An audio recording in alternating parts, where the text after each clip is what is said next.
I have built Lazylogcat, the tool for accessing logcat Android logs without pain and without need to open heavy IDE like Android Studio for that.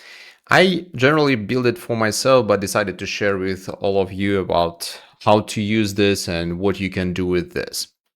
I use it when I don't use Android Studio, which is most of the time. For example, I quite often use agentic coding and basically just Neovim. I also want AI to quickly access Android logs without working with ADB, logcat, which is kind of tricky for AI, but it's good to have something like a quick command and you will get all the answers from logs. Let me just show you how it works. I type a Lazylogcat, launch it, and it already shows the logs from the first found connected device. I can switch devices using commands. I select one of them and see logs unfiltered, but already with predefined output style. For example, here is color, wrap, time, level, tag, and message. It's basically it's what I usually use on regular basis, but you can customize for yourself anytime. The list of full commands could be opened with Ctrl P. Here are many features that the tool supports, and you can explore them on README page on GitHub. Link is in description below. What is the most important for myself to access all these logs without touching mouse? Because usually my hands on the keyboard, I use Vim motions, and here's also all the communication that you do with the tool is with keyboard. And I can, for example, switch between items here in commands dialog and switch to output dialog here and add, for example, date and escape to confirm. So now we can see here date as well. If you are not at the bottom of logs, you can see on the bottom left the hint that you can type Shift G and you will get to the bottom logs. You can switch to visual mode as it's done in Vim motions. For example, I click V and now I'm in visual mode. I can use arrows, I can use J and K to navigate between the lines, and I can switch to multi-line mode with Shift V and select whatever I want. I can use Y to copy the content or Control E to, for example, go instantly to my default editor and do whatever I want here in this log file. One of the very useful things that I use all the time, it's a configuration.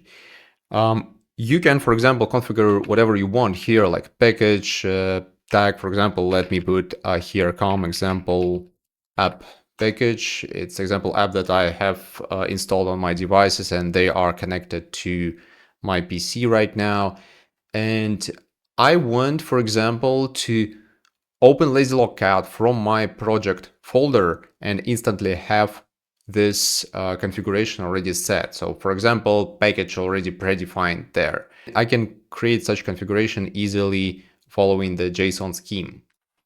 If I open this file, it's in project folder .lazylogcat config.local.json or just config.json if you want the configuration that is included in your Git. So I open it and I can add here, for example, package name,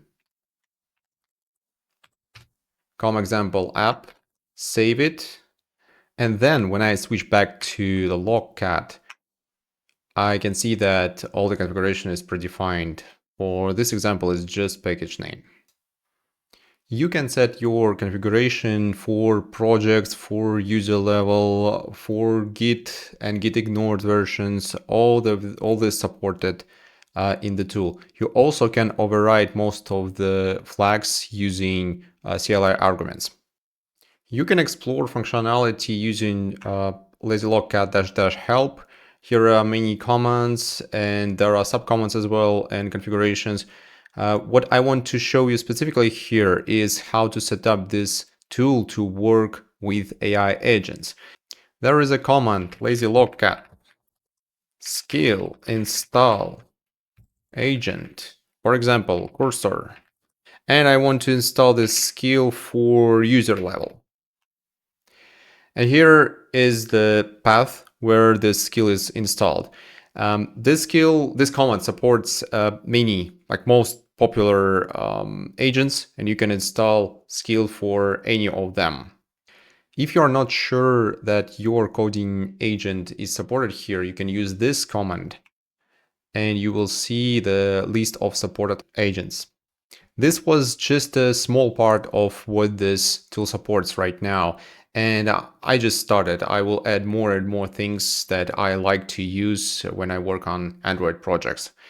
If you like this, hit the like button and see the link on description below. There is a repository and you can raise any issues, pull requests, or just ask me to add some other functionality in this project. Thank you.